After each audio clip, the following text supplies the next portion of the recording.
처음에 받은 질문지 중에서 못다 푼 문제가 있어요. 하나님은 어디 계시나요? 나는 이렇게 힘든데 정말 함께 계신다는 거 맞나요? 세 종류의 질문지를 받았는데 첫 번째 질문지 21번 문제입니다. 미리 참새 예수의 답변을 요약해서 말씀드리면 구약 성서 주인공 히브리 성경이죠. 여호와 하나님도 나 여기 있어 증명하는데 실패하셨다라는 성서의 기록을 일러드립니다. 두 번째 신약 성서의 주인공은 예수님이죠. 예수님도 실패하셨다. 이 두 가지를 말씀드리고 나서 신학적으로도 신학 교실에서 하나님 증명 자꾸 얘기하고 목회자들이 설교 시간에도 하나님 계십니다. 자꾸 얘기하고 그러는데 그런 것 다 엉터리입니다. 부질없는 짓입니다. 왜 그런지 말씀드리려고 합니다. 먼저 질문자의 상황을 염두에 두셔야 돼요. 신학교 교실에서 질문이 제기되는 것이 아닙니다. 그것은 이론적인 거고 사변적인 질문입니다. 그러나 제가 오늘 다루는 질문은 그런 이론적인 질문, 책에나 나오는 그런 질문이 아니라 현실적으로 고통 속에 있는 사람의 질문입니다. 남들은 하나님이 있다 그러는데 목사님은 하나님이 계시다 그러는데 누구는 하나님 믿고 투자해서 사업의 성공을 봤다 그러는데 왜 나는 안 되고 내 자녀들은 고통 속에 있고 내 사업은 실패하느냐? 하나님이 나에게 계시냐? 이것이 질문의 핵심입니다. 따라서 남의 이야기, 추상적인 이야기, 이론적인 이야기는 해당 없습니다. 이 참새 예수의 조직신학은 신학적으로만이 아니라 목회자의 심정으로 질문에 대답을 드리는 겁니다. 두 가지가 다 중요한 거예요. 신학 전문가와 목회에 대한 진지한 경험, 그것도 성공한 자들은 잘 몰라요. 자기가 잘나서 성공한 줄 압니다. 실패한 목회자의 진지한 경험, 이 두 가지 입장에서 하나님은 계시냐 문제에 대하여 답변을 드리려고 합니다. 제 이야기를 따라오기 전에 여러분도 무식한 사람도 아니고 교회 한때 적어도 다녀보셨기 때문에 기독교의 생리를 좀 아시잖아요. 그래서 몸 푸는 질문을 먼저 드리려고 합니다. 하나님이 하나라고 그러잖아요. 사실은 성경은 하나님이 여럿이라 그러는데 하나를 선택하는 거죠. 남자들은 많아요.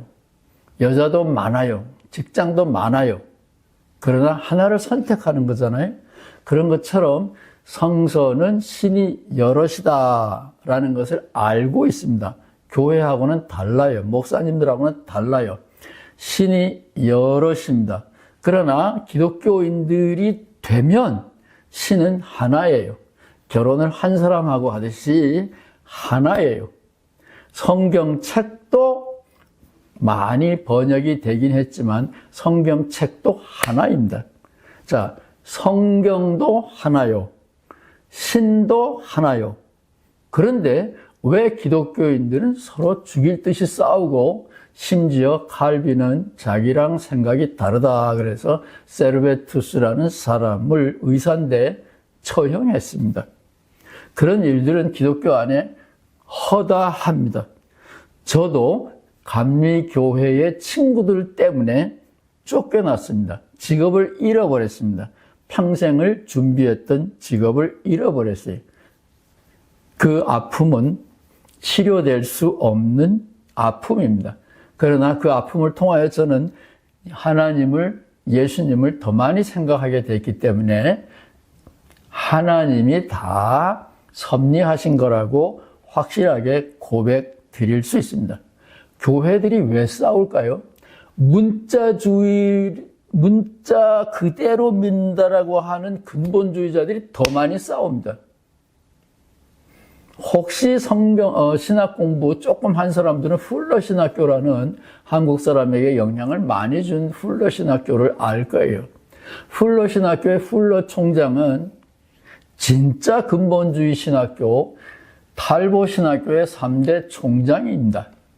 그 탈보 신학교는 보수 꼴통 중에 꼴통인데 그 꼴통 신학교에도 최근에 동성애자들이 교수들과 학생들이 졸업식에 독립선언을 했습니다. 우리는 동성애자입니다. 난리 났죠. 그 탈보 신학교의 3대 총장이 훌러 선생입니다. 훌러는 탈보하고 다른 길을 갔습니다. 성서 문자적으로 이해하는 사람, 두 사람도 성경 풀이를 동일하게 하지 않습니다. 성경 풀이를 동일하게 한다면 교회 하나밖에 안 필요하죠. 진리는 하나이니까, 성경도 하나니까, 성경 문자도 그대로 있으니까 안 변하잖아요. 이제 이해가 되십니까? 성경이 한 권이에요. 글자가 그대로 있어요. 어제도 오늘도 내일도 안 변합니다. 그런데 성경 본문을 읽을 때마다 풀이가 달라지잖아요. 그 뭘 의미합니까? 성경의 의미가 고정되어 있지 않다라는 것을 근본주의자들, 문자주의자들도 아는 거예요. 성경이 고정되어 있잖아요. 그 글자의 뜻도 고정되어 있다면 목사님들 지갑 다 잃어버려요. 뭔지도 모르고 목사님들 자꾸 문자적 그러는 건데 그 참 곤란한 이야기입니다. 교회들이 왜 싸우느냐? 근본주의자들이 왜 서로 싸우느냐? 성경에 대한 이해, 보는 시각, 해석이 다르기 때문에 그렇습니다. 해석은 다르지만 성경 글자는 안 변한다, 동일하다. 그 무슨 의미가 있어요? 결국은 우리는 이해를 해야 실천을 하죠. 이해할 수 없는 성경 글자라면 그것은 죽은 글자고 아무 의미가 없습니다. 사람에게 영향을 주지 않는 거죠. 자, 성경도 하나고 하나님도 하나인데 왜 기독교인들은 서로 물고 뜯고 죽이느냐? 왜 대화가 안 되느냐? 하나님 존재 증명을 한다는 것은 불가능하다. 감이 잡힙니까?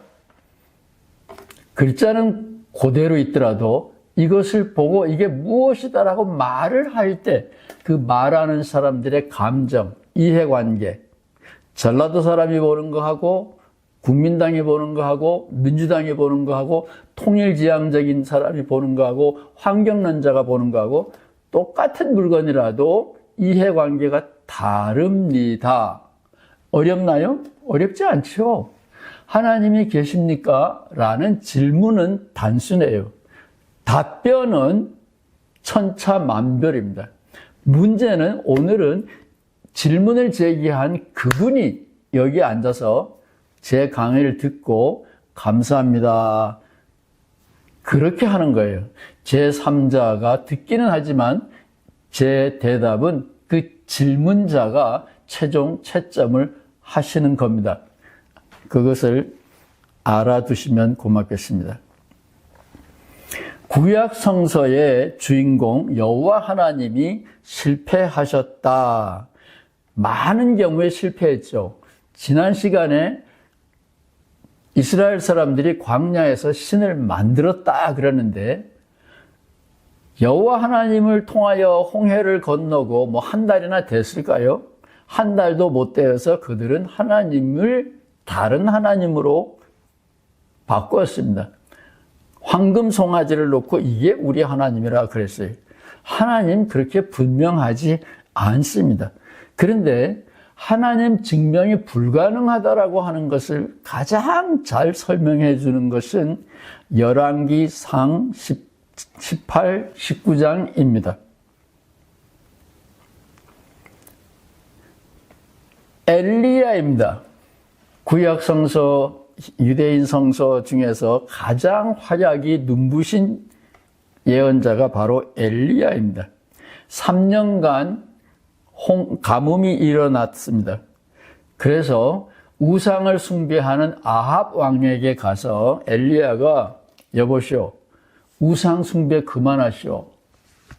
우상숭배하는 이 당시의 제사장들, 예언자들이 450명이나 아합 궁전에 있었습니다.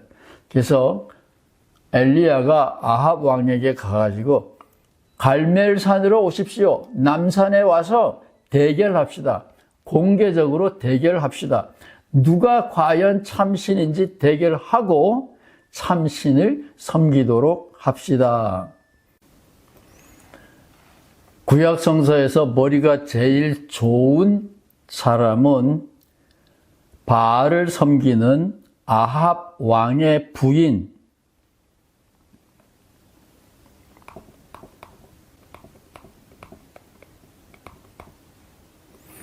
이세벨 왕후라고 저는 확신합니다.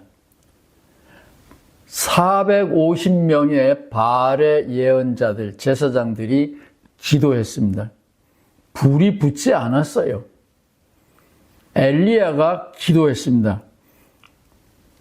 장작에 불이 붙었습니다. 재물을 하나님이 받으셨다라는 거예요. 그리고 하늘에서 비가 쏟아졌습니다. 가뭄이 해갈됐습니다. 이쯤 되면 아합 왕실에서 예언자 엘리야를 인정해주고 바알 신이 아니라 여호와 신으로 돌아가야 될 것 같지요. 이세벨은 사기치지 마. 저거 쇼야. 어쩌다가 비가 온 거지. 3년이나 가물었는데 이제 비가 올 때가 된 거야. 따라서 엘리야가 무슨 여호와 하나님 이름을 불렀기 때문에 재물이 불이 붙었다. 가뭄이 해갈됐다. 그런 거짓말이 어딨냐? 이세벨은 군병들을 시켜서 엘리야를 추격했고 엘리야는 도망갔고 결국은 죽었어요.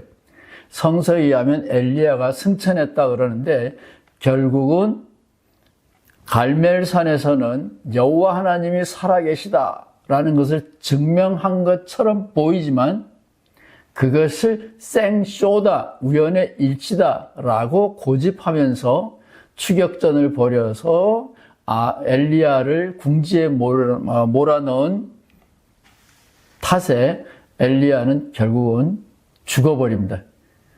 누가 성공한 거예요? 하나님이 당신이 존재한다라는 것을, 풍요는 바알 신이 아니라 내가 관장한다라는 것을 증명하는데 성공했나요? 제가 보기에는 아니에요.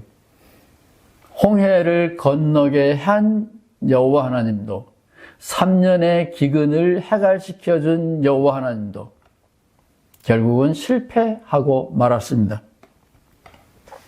신약 성서에 오면 요한복음 14장 8절, 요한복음 14장 8절이라는 얘기는 예수님이 제자들을 가르치는 일이 거의 끝나고 이제 막판이에요. 따라서 제자들은 교육받을 만큼 받았는데 예수님이 말끝마다 나와 아버지는 하나다. 나로 닮지 않고는 아버지께로 갈 수 없다. 하나님을 굉장히 친근하게 부르면서 아버지, 아버지 이렇게 부르면서 뭔가가 특별한 것처럼 말은 하지만 증거가 없어요. 그래서 빌립이라는 제자가 요한복음 14장 8절에 아주 중요한 질문을 합니다. 예수님께서 이렇게 질문을 하는 거예요. 무슨 말인지 우리는 당신의 말을 알아들을 수가 없습니다. 아버지와 나는 하나다. 나는 아버지의 일을 한다. 아버지가 보내서 온 사람이다. 그러는데 아버지를 보여주십시오. 그러면 우리가 족하겠습니다. 우리가, 이것은 빌립의 개인적인 질문이 아니라 제자들이 공통으로 묻고 싶은 질문이에요. 예수의 아버지는 도대체 누구야? 뭘 말하는 거야? 예수님이 하나님이 보낸 사람이야? 증거가 뭐야? 예수님은 내가 그동안에 얼마나 많이 보여줬느냐. 예수님이 놀라죠. 그러나 제자들도 놀랍니다. 뭘 보여줬다는 거야? 그거 가지고 무슨 하나님이라고? 예, 하나님이 계시냐? 당신이 하나님이 보낸 사람이냐? 객관적인 증명은 없으며 의심하기 시작하면 그 의심하는 사람의 의심을 떨쳐버릴 재간은 구약성서의 주인공도 신약성서의 주인공도 없답니다. 요거 꼭 기억하시기 바랍니다. 제가 좋아하는 신학자 토마스 아퀴나스는 13세기 캐톨릭 신학자인데 제 친구가 고등학교 동창 제 친구가 신부님이 됐고 저는 목사가 되기 위하여 신학 교육을 받고 있을 때 둘이서 만났어요. 우리는 온갖 것 다 배우는데 캐톨릭 신부 훈련을 받고 있는 친구에게 물어봤어요. 야, 너네 학교에서는 뭘 배우냐? 우리는 이 토마스 아퀴나스를 원전으로 읽는 거 6년 동안 요거 한 가지만 해. 야, 그거 가지고 되냐? 토마스 아퀴나스만 알면 기독교 나머지는 혼자서 독학할 수 있어. 훤하게 다 보여. 나중에 미국 건너가서 캐톨릭 신부한 데서 토마스 아퀴나스 책을 좀 보니까 고등학교 동창 친구가 해준 말이 이해가 되더라고요. 아퀴나스를 잘 알면 기독교가 훤하게 보입니다. 이 아퀴나스가 신증명 쓸데없는 일이다. 그렇지만 아퀴나스는 신존재 증명을 굉장히 자세하게 했는데 그렇게 신존재 증명을 나열한 이유는 이미 신앙이 있는 사람이 자신의 신앙을 잘 다듬기 위하여, 다지기 위하여 애쓴다고 전제하고 그 사람들에게 도움을 주려고 우주론적인 증명, 이런 신존재 논증을 펼친 거예요. 굉장히 설득력이 있습니다. 그러나 의심하고 있는 사람에게는 나의 이야기가 소용이 없다. 분명하게 밝히고 있습니다. 따라서 21번째 질문을 제기하신 분, 예를 들면 나는 이렇게 아픈데 하나님 계세요? 라는 질문에 제가 천천히 답변을 드리려고 하는데 신앙을 이미 잃어버렸다면 신앙이 되찾아지지는 않을 거예요. 그럴 수도 있지만 기대하지 마십시오. 단지 내 신앙생활이 여기까지 왔구나. 앞으로 내 신앙생활은 어디로 가야 되겠구나. 나의 신앙생활의 여정을 한번 뒤돌아보고 앞으로 전진하는 길잡이, 이런 도움을 받겠다. 그러면 제가 도움을 줄 수 있지만 하나님 계셔? 금나와라 뚝딱 증명해봐. 홍해를 건넜어요. 갈멜산에서 재물이 불타버렸어요. 3년 동안 가뭄이 해갈됐어요. 예수님이 5만 가지 기적을 다 보여줬어요. 소용없는 일입니다. 사람은 엉뚱한 곳에서 감동을 받습니다. 문제는 내가 감동을 언제, 어떻게, 어디서 받느냐 하는 거예요. 따라서 객관적인 질문이 아니라 객관과 주관, 만나는 그 지점에서 신존재 증명, 신체험, 이런 이야기는 의미를 갖게 됩니다. 객관적인 신존재 증명 하겠다고 창조과학회 아저씨, 아줌마들이 대단히 노력을 많이 하고 교회에서 목사님들이 하나님은 계십니다. 그리고 많이 애써서 목에 힘주어 강조하는데 성경은 이미 알고 있습니다. 다 해봤어. 결과는 없습니다. 따라서 하나님 계십니까? 라는 질문에 답할 때 목사님들과 신학자들은 조심하셔야 됩니다. 다음 시간에도 신증명, 신존재 증명에 대하여 이야기를 계속하겠습니다. 감사합니다.